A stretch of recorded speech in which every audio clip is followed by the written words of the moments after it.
Kana Rasulullah yuhibbul laban. Rasulullah sallallahu alaihi wasallam liked milk very much. He said, "Alaykum bil banil ibili fa innaha tarimu min kulli shajari wa huwa shifaa'un min kulli da'in."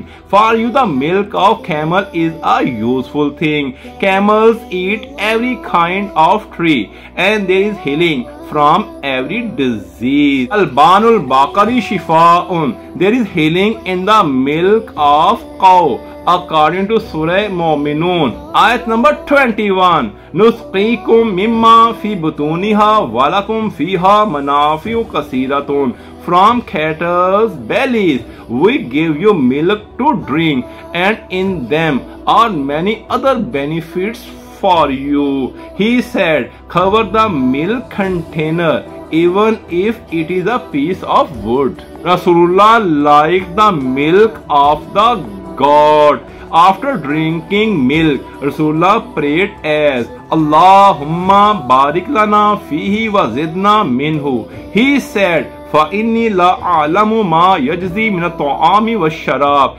In milk, there are ingredients which are used for drinking and eating simultaneously. Naha Rasulullah an aklil baniha. Rasulullah forbade to drink milk of the animal who eats dirt. Hazrat Ali said, La ta'kulu samaka li sharbin laban.